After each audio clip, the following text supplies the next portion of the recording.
Hello दोस्तों, आपका स्वागत है आपके इस YouTube चैनल ब्रिलियंट क्लासेस में। मेरा नाम सरफराज अहमद है और आज के इस वीडियो में हम फिज़िक्स का एक टॉपिक जिसका नाम है मोशन वो पढ़ने जा रहे हैं। तो चलिए शुरू करते हैं। तो हम यहाँ पर पढ़ेंगे आज मोशन। तो सबसे पहले हम लोग ये जानते हैं कि ये मोशन होता क्या है। तो देखिए, कोई भी एक ऑब्जेक्ट जब रुका हुआ होता है एक जगह पर, स्टेशनरी पोजीशन पे होता है, तब उसे हम कहते हैं रेस्ट पोजीशन, यानी कि वो ऑब्जेक्ट एक जगह पर रुका हुआ है। लेकिन जब वो एक जगह से दूसरे जगह मूवमेंट करता है तो उस मूवमेंट को हम मोशन कहते हैं। तो जब ऑब्जेक्ट कोई रुका हुआ होता है, स्टेशनरी पोजीशन पे होता है, तो उसे हम रेस्ट कहते हैं। लेकिन जब वो एक जगह से दूसरी जगह जाता है तो उसे हम मोशन कहते हैं। हमारे डेली लाइफ में हम सभी चलते हैं, हम सभी दौड़ते हैं, ट्रेन चलता है एक जगह से दूसरी जगह, कार चलता है, बस चलता है, ऐसे बहुत सारी चीज़ें, ट्रांसपोर्टेशन सिस्टम, ये सारी चीज़ें होती हैं, ये सभी क्या करते हैं, मोशन करते हैं। अब हम लोग जानते हैं मोशन की टाइप्स ऑफ मोशंस। तो मोशन के कितने टाइप्स होते हैं? तो देखिए, मोशन के बेसिकली 3 टाइप होते हैं। कौन कौन से टाइप होते हैं? 3 टाइप होते हैं। पहला होता है हमारा रेक्टिलिनियर मोशन वो मोशन होता है जो बिल्कुल स्ट्रेट पाथ पर मोशन करता है। जैसे मान लीजिए एक कार है, यहाँ पर है और वो मूव कर रही है यहाँ से यहाँ तक। तो अगर कोई ऑब्जेक्ट यहाँ पर है और बिल्कुल सीधे मोशन कर रही है तो उसे हम कहेंगे रेक्टिलिनियर मोशन। इसके बाद है सर्कुलर मोशन वो मोशन होता है जिसमें कोई ऑब्जेक्ट एक सर्कुलर वे में रोटेट कर रहा है। मान लीजिए यहाँ पर एक ऑब्जेक्ट यहाँ से स्टार्ट किया, वो पूरा इस राउंड सर्किल को क्या कर रहा है, घूम रहा है, उसे हम सर्कुलर मोशन कहेंगे। उसके बाद अगला होता है ऑसिलेटरी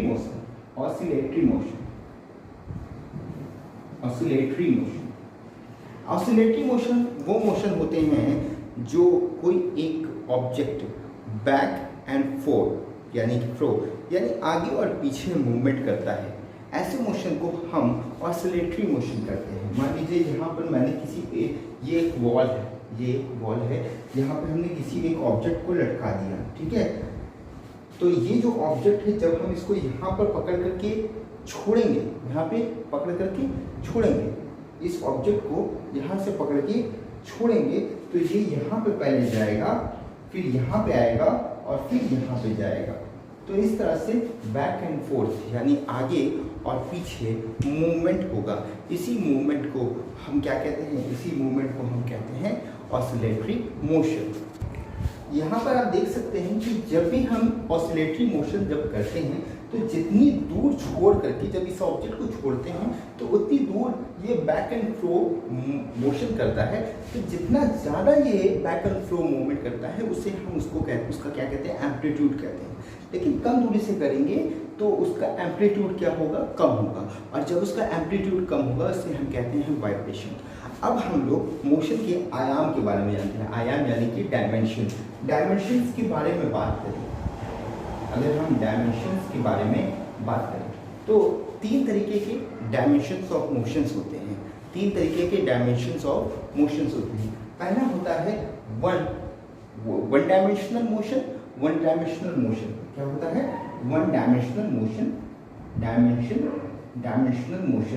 वन डायमेंशनल मोशन वो मोशंस होते हैं जो सिर्फ एक ही डायरेक्शन में चलते हैं। जैसे कि मान लीजिए कि हम एक लाइन ड्रॉ किए हैं, ये एक लाइन है जिसका सिर्फ और सिर्फ एक एंड पॉइंट होता है। यहाँ पे जो लाइन है इस तरह का, ये यहाँ पर एक एंड पॉइंट है और यहाँ पे कहाँ पे खत्म हो रहा है वो हमें नहीं पता।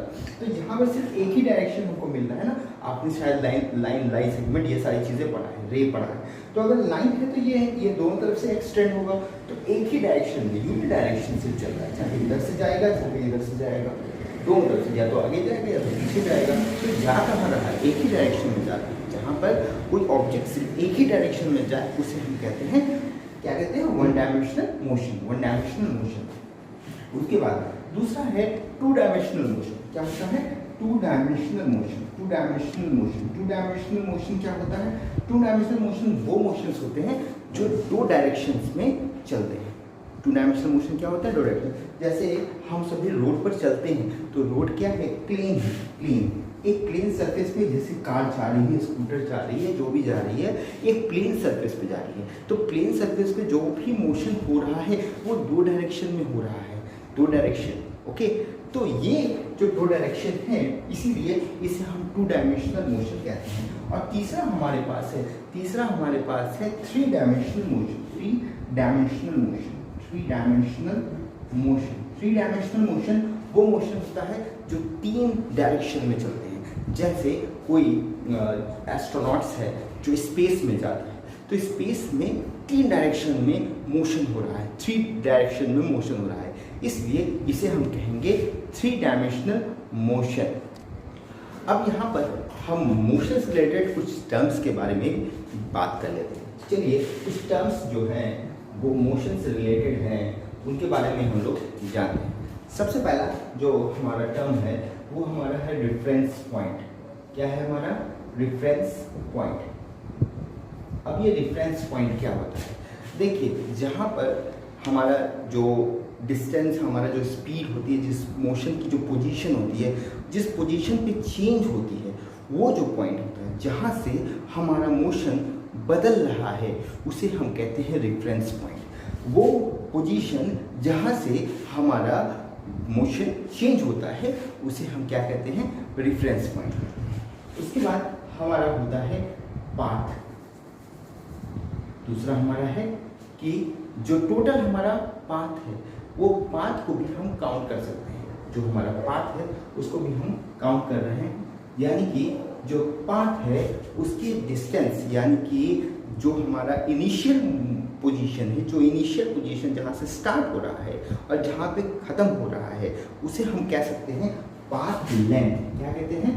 Path length. उसे हम कहते हैं पाथ लेंथ। जहाँ से हमारा मोशन शुरू हो रहा है, जहाँ तक ख़त्म हो रहा है, उसके बीच की दूरी को हम कहते हैं पाथ लेंथ। इसके बाद हमारा डिस्टेंस होता है। डिस्टेंस का मतलब क्या होता है कि मान लीजिए एक पाथ लेंथ हमने बनाया, यानी इनिशियल पोजीशन और फाइनल पोजीशन दोनों के बीच की जो डिस्टेंस है। अब ये डिस्टेंस कैसी भी हो सकती है, जैसे मान लीजिए कि एक ऑब्जेक्ट यहाँ पर है, एक ऑब्जेक्ट कहीं यहाँ है, तो इसको हम सीधे सीधे अगर जाते हैं, बिल्कुल सीधे जाते हैं, तो एक डायरेक्शन बनता है, एक डायरेक्शन। तब इसको हम कहेंगे वेलोसिटी। क्या कहेंगे? वेलोसिटी कहेंगे, क्योंकि इसमें डायरेक्शन बन रहा है। यहाँ पर सॉरी, इसको हम कहेंगे डिस्प्लेसमेंट। अब इसे हम क्या कहेंगे? डिस्प्लेसमेंट कहेंगे। लेकिन जब भी हम क्या करेंगे, एक ऑब्जेक्ट और दूसरा ऑब्जेक्ट है, इसको हम कहीं से घुमा फिरा के कहीं पर भी हम इसको यहाँ पे ले आ रहे हैं, इसे हम कहेंगे डिस्टेंस। इसे हम क्या कहेंगे? डिस्टेंस। जब भी हम सीधे सीधे जाते हैं तो उसे हम कहते हैं डिस्प्लेसमेंट। लेकिन अगर इधर उधर कहीं भी घुमा करके हम उस ऑब्जेक्ट तक, उस पोजीशन तक पहुँचते हैं, चाहे जैसे भी पहुँचे, उसे हम कहते हैं डिस्टेंस। उसे हम क्या कहते हैं? डिस्टेंस। ठीक है। उसके बाद जो फोर होता है वो हमारा होता है स्पीड। क्या होता है? स्पीड।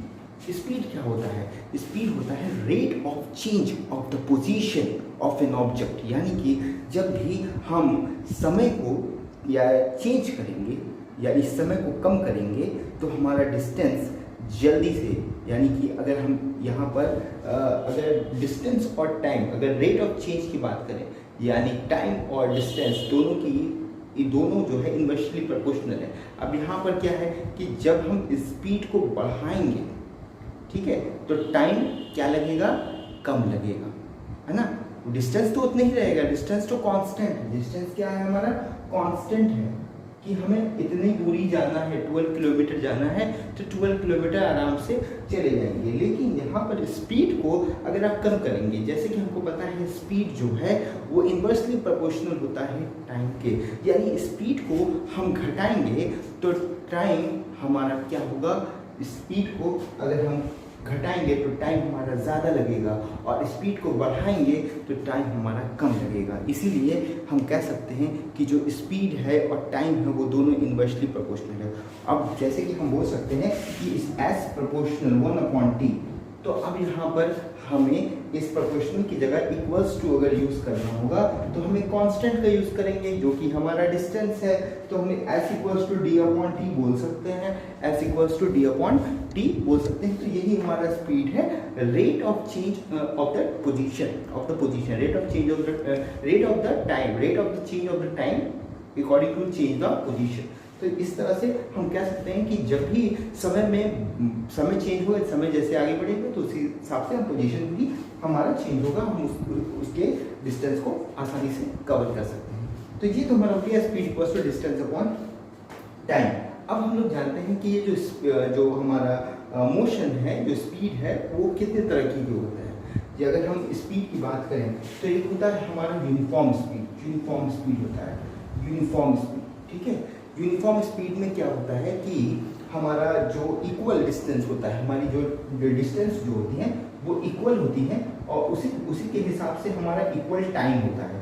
यानी हमारे टाइम और जो डिस्टेंस है वो दोनों क्या होते हैं, इक्वल होते हैं। और एक हमारा होता है नॉन यूनिफॉर्म, क्या होता है, नॉन यूनिफॉर्म स्पीड क्या होती है। एक तो हमारा यूनिफॉर्म स्पीड हो गया जिसमें हमारा डिस्टेंस और टाइम जो है वो दोनों एक बराबर है, यानी हम डी अपॉन टी दोनों क्या कह सकते हैं, बराबर कह सकते हैं।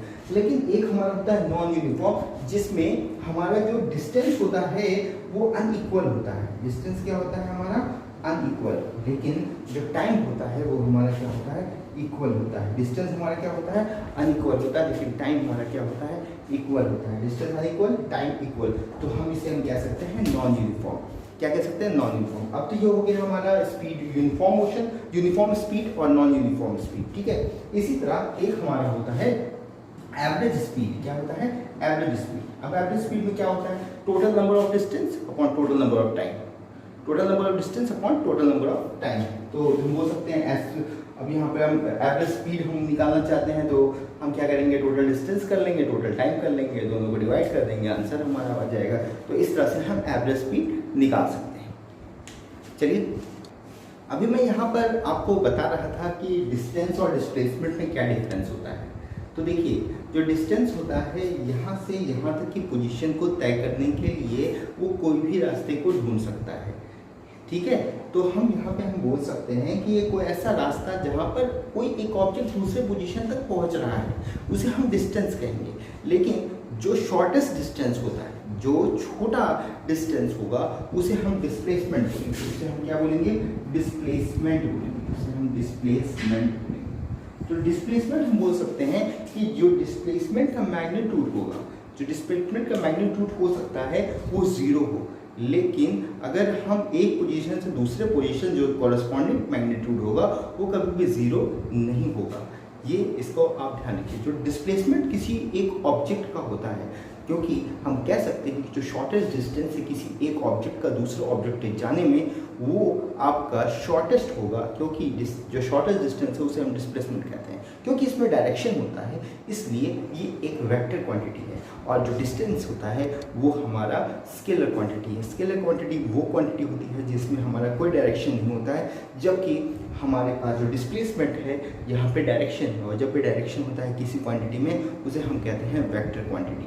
तो दोनों का हम कह सकते हैं कि दोनों का एसआई यूनिट मीटर है, यानी डिस्टेंस हो चाहे डिस्प्लेसमेंट हो, दोनों का एसआई यूनिट क्या होता है, हमारा मीटर होता है। एक चीज़ आपको याद रखना होगा कि डिस्प्लेसमेंट किसी भी ऑब्जेक्ट का डिस्प्लेसमेंट पॉजिटिव भी हो सकता है, निगेटिव भी हो सकता है, और 0 भी हो सकता है। पॉजिटिव हो सकता है, निगेटिव हो सकता है, या 0 हो सकता है। अगर हम किसी भी डिस्प्लेसमेंट की बात करें, किसी भी ऑब्जेक्ट की डिस्प्लेसमेंट की बात करते हैं तो वो यहाँ पर ये तीनों हो सकते हैं। लेकिन अगर हम बात करें कि जो हमारा ऑब्जेक्ट है डिस्प्लेसमेंट अगर निकाल रहे हैं, तो किसी भी डिस्प्लेसमेंट अगर कोई डिस्प्लेसमेंट अगर निकाल रहे हैं तो वो डिस्टेंस कभी भी ज़्यादा नहीं होगा। तो अगर डिस्टेंस अगर कभी ज़्यादा हो गया तो वो डिस्प्लेसमेंट नहीं कहलाएगा। तो हम बोल सकते हैं कि डिस्प्लेसमेंट जो है वो हमारा वो लेस देन इक्वल्स टू किसके, डिस्टेंस, यानी डिस्टेंस से वो ज़्यादा नहीं हो सकता है, वो उससे कम हो सकता है या उसके बराबर हो सकता है। डिस्टेंस की वो बराबर हो सकता है या कम हो सकता है, बट उसके कभी ज़्यादा नहीं हो सकता है। तो हम ये बोल सकते हैं displacement upon distance upon distance is less than equals to 1, तो हम ये बोल सकते हैं उससे ज़्यादा नहीं होना चाहिए, यानी उसकी इक्वल हो सकता है, उससे कम हो सकता है, लेकिन उससे ज़्यादा नहीं होगा। तो जिस तरह का रिलेशन हम लोगों ने डिस्टेंस और डिस्प्लेसमेंट का जाना, उसी तरह रिलेशन है स्पीड और वेलोसिटी का। तो सेम वही चीज़ है जो कि आपने अभी तक जाना है। जिस तरह आपका डिस्टेंस और डिस्प्लेसमेंट था, उसी तरह हमारा स्पीड और वेलोसिटी है। अब यहाँ पर बात करें स्पीड में हमें स्पीड का फॉर्मूला होता है डिस्टेंस अपॉन टाइम। यहाँ डिस्टेंस यानी कि हम बोल सकते हैं कि ये हमारा स्केलर क्वांटिटी है, और वेलोसिटी जहाँ पे हमारा डिस्प्लेसमेंट होता है, डिस्प्लेसमेंट अपॉन टाइम, तो हम कह सकते हैं कि ये हमारा वेक्टर क्वांटिटी है। तो ये स्केलर क्वांटिटी है, ये वेक्टर क्वांटिटी है, क्योंकि इसमें डायरेक्शन होता है, इसमें डायरेक्शन नहीं होता है। तो अगर हम इसकी बात करें स्पीड की, तो यहाँ पर ये जो होता है ये हमारा डिस्टेंस को फॉलो करता है। अब डिस्टेंस हम ये वेलोसिटी जो होगा वो भी हमारा जो शॉर्टेस्ट डिस्टेंस होगा उसको मेजरमेंट करके हम उसकी वैल्यू को निकालेंगे, यानी डिस्प्लेसमेंट ऑन टाइम। लेकिन अब एक चीज़ याद रखिएगा, जैसे कि मैंने डिस्प्लेसमेंट में बताया कि जो डिस्प्लेसमेंट हो, जो वेलोसिटी होगा, वो कभी भी इस स्पीड की वैल्यू से कभी ज़्यादा नहीं होगा। उससे कम हो सकता है बट उससे ज़्यादा नहीं होगा। जैसे कि हमने स्पीड के टाइप मैंने बताए थे आपको, स्पीड के टाइप क्या मैंने बताया था आपको, यूनिफॉर्म बताया था, uniform speed, non uniform speed, और हमने बताया था एवरेज स्पीड। सिमिलरली जो वेलोसिटी है उसका भी हम यूनिफॉर्म, नॉन यूनिफॉर्म और एवरेज होता है। यूनिफॉर्म मैंने क्या बताया है, जिसमें हमारा इक्वल डिस्टेंस होता है, इक्वल टाइम होता है, उसे हम यूनिफॉर्म कहेंगे। और जिसमें अनइक्वल डिस्टेंस होता है, इक्वल टाइम होता है, उसे हम क्या कहते हैं, नॉन यूनिफॉर्म कहते हैं। जब हम total distance upon total time को हम क्या करते हैं, डिवाइड करते हैं, तो वो हमारा एवरेज स्पीड कहलाता है। सिमिलरली हमारा वेलोसिटी होगा, इसमें कोई भी डिफरेंस नहीं है। यहाँ तक आपको समझ में आ जाना चाहिए। अब हम यहाँ पर बात करते हैं रिलेटिव वेलोसिटी की। किसकी बात करते हैं, रिलेटिव वेलोसिटी की। हम लोगों ने वेलोसिटी के बारे में जाना, उसके बाद हम जानते हैं रिलेटिव वेलोसिटी की। अब जैसे कि वेलोसिटी, स्पीड, ये सब हमारा एक ऑब्जेक्ट यहाँ पर मोशन कर रहा है। एक ऑब्जेक्ट जब मोशन कर रहा है तो वहाँ पर हम स्पीड और वेलोसिटी कर सकते हैं। लेकिन एक साथ जब दो ऑब्जेक्ट मोशन कर रहे होंगे और इन सभी का मोशन हम एक साथ काउंट करते हैं, एक साथ क्या करते हैं, मेजर करते हैं, देखते हैं with respect to one velocity with respect to the another velocity, this is known as relative velocity. तब इसे हम क्या कहते हैं, रिलेटिव वेलोसिटी कहते हैं। जैसे कि फॉर एग्जाम्पल मान लीजिए कि एक वेलोसिटी है, जो रिलेशनल वेलोसिटी है, वी आर, जिसको लिख देते हैं रिलेटिव वेलोसिटी। अब मान लीजिए एक ऑब्जेक्ट है जिसका वेलोसिटी मान लीजिए वी ए है, ठीक है, और एक है वी बी, ठीक है। अगर दोनों एक ही डायरेक्शन में चल रहे हैं तो ये वी जो रिलेटिव वेलोसिटी होगा V A minus V B होगा। लेकिन अगर वो अपोजिट डायरेक्शन में होंगे तो उसका जो रिलेटिव वेलोसिटी होगा वो होगा V A plus V B. क्या होगा, वी आर, यानी रिलेटिव वेलोसिटी जो होगा हमारा, अगर हमारा सेम डायरेक्शन में चल रहा है तो V A minus V B होगा, और अगर अपोजिट डायरेक्शन में है तो V A plus V B, यानी कि जो पहले ऑब्जेक्ट का वेलोसिटी है प्लस दूसरे ऑब्जेक्ट का वेलोसिटी, ये हमारा होगा। तो ये दोनों हमारी एग्जाम्पल है रिलेटिव वेलोसिटी की। चलिए अब बात करते हैं एक्सेलरेशन की। इसकी बात करते हैं एक्सेलरेशन, जिसको हिंदी में हम लोग कहते हैं त्वरण कहते हैं हिंदी में। अब ये क्या होता है कि जब भी कोई ऑब्जेक्ट स्टार्टिंग करता है और जहाँ पर कहीं पर वो पहुँचता है, यानी कि एक ऑब्जेक्ट यहाँ से निकला और यहाँ पर पहुँचा, यहाँ से निकला और यहाँ पर पहुँचा, यहाँ से यहाँ तक जाने में उसे कुछ समय लगे। यहाँ पर उसकी स्पीड थी 0, क्या थी, 0। लेकिन ये जो स्पीड है वो धीरे धीरे क्या होती गई, बढ़ती गई। अब यहाँ से यहाँ तक rate of change in speed, यानी कि इसकी जो स्पीड है वो चेंज हुई। इसी चेंजेस को ही हम एक्सेलरेशन कहते हैं। क्या कहते हैं, एक्सेलरेशन। मान लीजिए यहाँ 0 थी, यहाँ पे स्पीड क्या, जो स्पीड होता है उसका जो यूनिट होता है वो क्या होता है, वो हमारा, जैसे कि हम डिस्टेंस अपॉन टाइम की बात करें तो मीटर अपॉन सेकेंड या किलोमीटर अपॉन आवर, इसी में मेजर करते हैं। लेट्स से हम मीटर अपॉन सेकेंड बोल देते हैं। तो यहाँ पर 0 मीटर पर सेकेंड था, और यहाँ पर क्या था, यहाँ पे हमारे जो वेलोसिटी हो गई, जो स्पीड हो गई वो हो गई है मान लीजिए 20 मीटर पर सेकेंड, ठीक है, मीटर पर सेकेंड हो गई। अब यहाँ से यहाँ तक की जो स्पीड है वो क्या हो गई, चेंज हो गई। तो ये हमारे स्टार्टिंग जो हुआ है उसको हम कहेंगे इनिशियल पोजीशन, और ये हमारा क्या है, फाइनल पोजीशन। तो इनिशियल पोजीशन और फाइनल पोजीशन के डिफरेंस, जो रेट ऑफ चेंज में बदलाव हो रहा है, उसे ही हम एक्सेलरेशन कहते हैं, उसे ही हम एक्सेलरेशन कहते हैं। तो यानी एक्सेलरेशन को ए से रिप्रेजेंट करें तो ए इक्वल्स टू हम बोल सकते हैं, क्या बोल सकते हैं कि जो हमारा initial position minus final position, यानी final position minus initial position, यानी v minus u upon t, v minus u upon t, यानी कि जो हमारा फाइनल वेलोसिटी है और जो इनिशियल वेलोसिटी है, दोनों का डिफरेंस अपॉन टी, ये हमारा क्या होता है, एक्सेलरेशन होता है। एक्सेलरेशन क्या होता है, एक्सेलरेशन होता है। लेट्स से अगर जैसे हमारा स्टार्टिंग होता है 0 मीटर पर सेकंड से और इन हो रहा हमारा 20 मीटर सेकंड, तो ये हमारा होगा 20 माइनस 0 अपॉन टी। अब लेट्स से यहाँ पे टाइम लग रहा है 5 मिनट का या 5 सेकंड का, लेट्स से 5 सेकंड का टाइम लग रहा है, तो यहाँ पे हम कितना लिख देंगे, 5 लिख देंगे, तो हमारा होगा 20 अपॉन 5, 5 हो जाए 24, ये हमारा हो जाएगा 4। अब हम इसकी यूनिट क्या बताएंगे, तो इसकी यूनिट जैसे यहाँ पर होगी मीटर होगी, और क्योंकि ये दोनों मीटर अपॉन सेकंड है, ये हमारा मीटर अपॉन सेकंड है, ये हमारा मीटर अपॉन सेकंड है, और नीचे क्या है, ऑलरेडी सेकंड है, क्योंकि टाइम हमारा सेकंड में मेजर हो रहा है, तो ये सेकंड मिल जाएगा, तो क्या हो जाएगा, मीटर अपॉन सेकंड स्क्वायर। तो हम बोल सकते हैं एक्सेलरेशन का जो यूनिट है वो क्या होता है, मीटर अपॉन सेकंड स्क्वायर। क्या होता है, मीटर अपॉन सेकंड स्क्वायर। तो हम एक्सेलरेशन जान गए, ठीक है। इस तरह हम लोग वेलोसिटी में पढ़े हैं, यूनिफॉर्म, नॉन यूनिफॉर्म, और जो एवरेज वेलोसिटी पढ़े हैं। उसी तरह जो एक्सेलरेशन है उसके भी टाइप हैं, यूनिफॉर्म, नॉन यूनिफॉर्म और एवरेज की बात करें तो यूनिफॉर्म क्या होता है कि जब रेट ऑफ चेंज, यानी कि जब कोई ऑब्जेक्ट मोशन करता है तो इक्वल टाइम में वो क्या हो जाता है, रुक जाता है, इक्वल टाइम में रुक जाता है, तो उसे हम कहते हैं यूनिफॉर्म। लेकिन अगर कोई ऑब्जेक्ट किसी इक्वल टाइम में, जो टाइम दिया गया है उसमें ना रुके और ज़्यादा समय ले ले, ठीक है, यानी जो टाइम फिक्स है उस टाइम में वो नहीं स्टॉप हो, या वो उतनी देर में उतना मोशन वो नहीं कैप्चर कर पा रहा है, तो उसे हम कहते हैं नॉन यूनिफॉर्म। एवरेज क्या होता है, यानी कि हम total velocity upon total time को अगर हम क्या करते हैं, डिवाइड करते हैं, तो वो हमारा क्या हो जाता है, एवरेज एक्सेलरेशन हो जाता है। तो इस तरह से हम लोगों ने यहाँ पर ये जाना एक्सेलरेशन क्या होता है। तो यहाँ पर आपने एक्सेलरेशन के बारे में जान लिया। एक्सेलरेशन क्या है कि जो स्पीड है, जो वेलोसिटी है, rate of change of time, यानी कि जो वेलोसिटी है वो समय के साथ साथ, time the rate of change of velocity, the rate of change of velocity क्या कहलाता है, एक्सेलरेशन कहलाता है।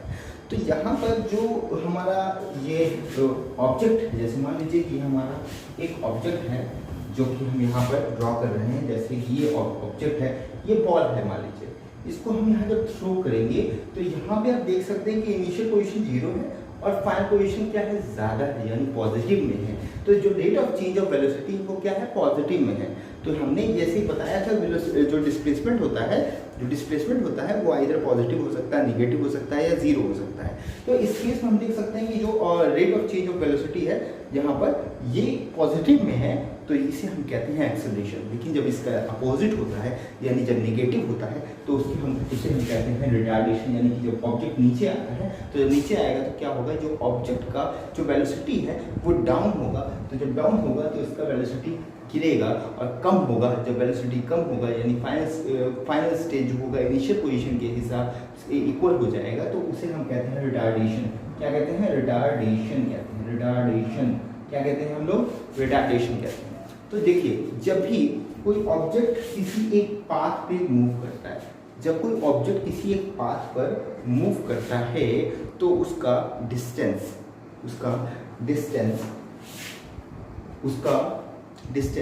उसका वेलोसिटी और उसका टाइम, उसका डिस्टेंस, उसका वेलोसिटी और उसका टाइम, इसके बीच में एक संबंध, एक रिलेशन बन जाता है।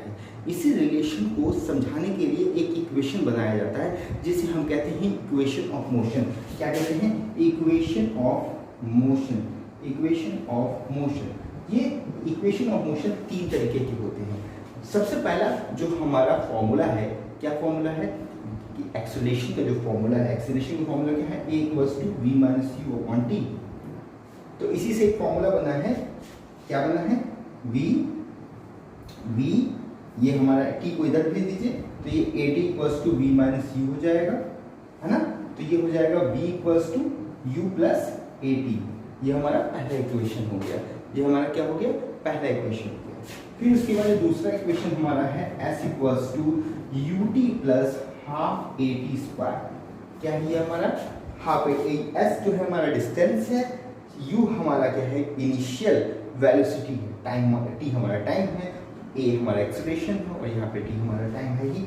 उसके बाद हमारा जो तीसरा इक्वेशन है वो है हमारा V square minus U square equals to 2as। V square minus U square equals to 2as। यहाँ पे हमारा वी जो हमारा फाइनल वेलोसिटी है, यू हमारा इनिशियल वेलोसिटी है, ए हमारा एक्सेलरेशन है। तो इस तरह से हम लोगों ने देखा कि इस तरह से हम इक्वेशन ऑफ मोशन का इस्तेमाल करेंगे। इससे रिलेटेड बहुत सारे क्वेश्चंस भी आते हैं, उसको भी हम प्रैक्टिस करेंगे, लेकिन फिलहाल हम लोग जो है कुछ टॉपिक्स जो है उसको समझ लेते हैं। तो ये तो थे हमारे रेक्टिलिनियर मोशन से रिलेटेड कुछ टर्म्स जो कि हम लोगों ने यहाँ पे डिस्कस किया। अब यहाँ पर सर्कुलर मोशन की भी थोड़ी बात कर लेते हैं, सर्कुलर मोशन की भी बात करते हैं, उसके बाद हम लोग इस टॉपिक को फिनिश करेंगे, उसके बाद अगला टॉपिक हम लोग शुरू करेंगे। सर्कुलर मोशन में हम लोग बात करते हैं सबसे पहले यहाँ पर टाइम पीरियड की। किसकी बात करते हैं, टाइम पीरियड की। टाइम पीरियड क्या हो, जैसे कि आपको मैंने अभी शुरुआत में ही बताया था कि जो सर्कुलर मोशन होता है वो एक मोशन है जो कि सर्कुलर पाथ में होता है। तो सर्कुलर पाथ में जो कोई मोशंस होते हैं इस तरह से, तो इसमें जितना समय लग रहा है, एक सर्कुलर मोशन होने में जितना समय लगता है उस समय को हम कहते हैं टाइम पीरियड। क्या कहते हैं, टाइम पीरियड। और हम कहते हैं दूसरा है टर्म हमारा फ्रीक्वेंसी। क्या है हमारा, फ्रीक्वेंसी। दूसरा हमारा टर्म है यहाँ पर फ्रीक्वेंसी। फ्रीक्वेंसी क्या होता है, जैसे कि मान लीजिए कि आपने यहाँ पर एक यूनिट ऑफ टाइम, एक समय दे दिया, एक यूनिट ऑफ टाइम दे दिया और बोला जाए कि इसमें नंबर ऑफ सर्कुलर मोशन करना है। तो जितने नंबर ऑफ जितने यूनिट ऑफ टाइम में नंबर ऑफ सर्कुलर मोशन होते हैं उसे हम फ्रीक्वेंसी कहते हैं। इसका जो यूनिट होता है हर्ट्ज होता है। क्या होता है, हर्ट्ज होता है। Number of unit of time में नंबर ऑफ सर्कुलर मोशन, जिसे हम क्या कहते हैं, फ्रीक्वेंसी कहते हैं। अब यहाँ पर हमारा जो अगला टर्म है वो है हमारा एंगुलर वेलोसिटी या एंगुलर डिस्प्लेसमेंट। सबसे अगला टर्म हमारा है एंगुलर डिस्प्लेसमेंट। क्या है हमारा, एंगुलर डिस्प्लेसमेंट। ठीक है, अब ये क्या है एंगुलर, जैसे कि हमको पता है कि ये हमारा जो सर्कुलर मोशन होता है वो सर्कुलर पाथ में होता है। सर्कुलर पाथ है यानी कि इसका सेंटर पॉइंट होगा, और इसका यहाँ पर रेडियस होगा, इसका रेडियस होगा। लेट्स से कि कोई ऑब्जेक्ट यहाँ से जाता है और सर्कुलर पाथ करते करते यहाँ पर रुक जाता है, तो यहाँ से यहाँ तक की जो सेंटर ऑफ पॉइंट की दूरी है उन दोनों के बीच में एक एंगल बनेगा। ये जो एंगल है और यहाँ पर ये एंगल है, और यहाँ से यहाँ तक जाने में ये हमारा क्या है, ये हमारा डिस्टेंस हो गया। यहाँ से यहाँ तक जाने पर जो डिस्टेंस तय हुआ, ये जो डिस्टेंस है ये इस एंगल पे डिपेंड कर रहा है। इस एंगल पे क्या हो रहा है, डिपेंड कर रहा है। अब हम यहाँ पे बोल सकते हैं कि ये जो आर्क है, ये जो हमारा आर्क बन रहा है और इसमें लगने वाला जो समय है वो उसका रेट ऑफ टाइम क्या कहलाएगा, वो हमारा कहलाएगा एंगुलर डिस्प्लेसमेंट। यानी कि हम इसको बोल सकते हैं कि जो एंगुलर डिस्प्लेसमेंट है वो हमारा ये आर्क है। ये क्या है हमारा आर्क, ये आर्क अपॉन जो हमारा टाइम लगा है वो उसके बराबर है। जो टाइम है हमारा, जो हमारा रेडियस है, इसको हम बोल सकते हैं रेडियस, आर्क अपॉन रेडियस। क्या बोल सकते हैं, आर्क अपॉन रेडियस। यानी एंगुलर डिस्प्लेसमेंट क्या है, ये आर्क और ये जो रेडियस, यहाँ से यहाँ तक रेडियस तो सेम होगा ना। इस सर्किल का जो रेडियस है यहाँ से यहाँ तक का जो रेडियस और यहाँ से यहाँ तक का रेडियस दोनों सेम होगा। तो हम बोल सकते हैं कि यहाँ से इसका डिस्टेंस अगर फाइंड करना है, इसकी दूरी अगर हमें निकालनी है, तो हम क्या करेंगे, जो आर्क है उसको हम क्या करेंगे, डिवाइड करेंगे रेडियस से। तो इसे हम क्या कहते हैं, एंगुलर डिस्प्लेसमेंट कहते हैं। क्या कहते हैं, एंगुलर डिस्प्लेसमेंट। और उसके बाद हमारा होता है एंगुलर वेलोसिटी। क्या होता है हमारा, एंगुलर वेलोसिटी। एंगुलर वेलोसिटी क्या होता है, एंगुलर वेलोसिटी होता है रेट ऑफ द टाइम, ठीक है, rate of the change of the displacement, ठीक है, अकॉर्डिंग टू द टाइम, यानी कि अगर हम बोल सकते हैं एंगुलर डिस्प्लेसमेंट, जो हमारा एंगुलर डिस्प्लेसमेंट होगा, क्या होगा, एंगुलर डिस्प्लेसमेंट होगा, एंगुलर डिस्प्लेसमेंट होगा वो किसके अपॉन होगा, किसके रेट ऑफ चेंज होगा, वो टी के अपॉन होगा, यानी angular velocity is equals to angular displacement upon time, angular displacement upon time. हम यहाँ बोल सकते हैं एंगुलर डिस्प्लेसमेंट को हम क्या बोल सकते हैं, थीटा बोल सकते हैं। एंगुलर डिस्प्लेसमेंट क्या बोल सकते हैं, थीटा बोल सकते हैं, थीटा अपॉन टी इसको बोल सकते हैं। और एंगुलर वेलोसिटी जिसको हम ओमेगा से रिप्रेजेंट करते हैं, किससे रिप्रेजेंट करते हैं, ओमेगा से रिप्रेजेंट करते हैं। तो omega equals to theta upon T, omega equals to theta upon T, और थीटा इक्वल्स को हम बोल सकते हैं 2 पाई, क्या बोल सकते हैं, 2 पाई। तो हम बोल सकते हैं omega equals to 2 pi upon T, 2 pi upon T.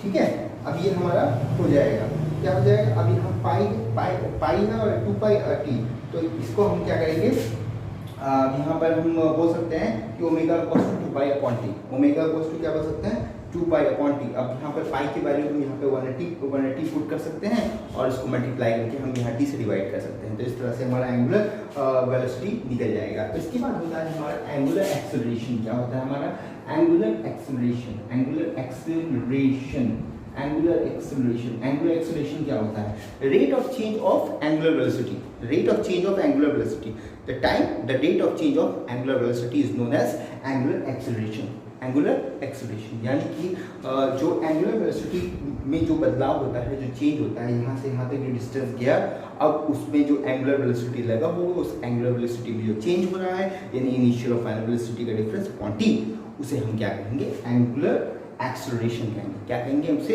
Angular acceleration कहेंगे। ये तो हमारा हो गया एंगुलर। अब कुछ 2 टर्म और बचे हुए हैं हमारे पास, और वो टर्म है हमारा, पहला टर्म है सेंट्रीपिटल फोर्स। क्या है, सेंट्रीपिटल, सेंट्रीपिटल फोर्स, और हमारा है centrifugal force, centripetal and centrifugal force, centrifugal. तो सेंट्रीपिटल फोर्स और सेंट्रीफ्यूगल फोर्स अब हम लोग जानते हैं।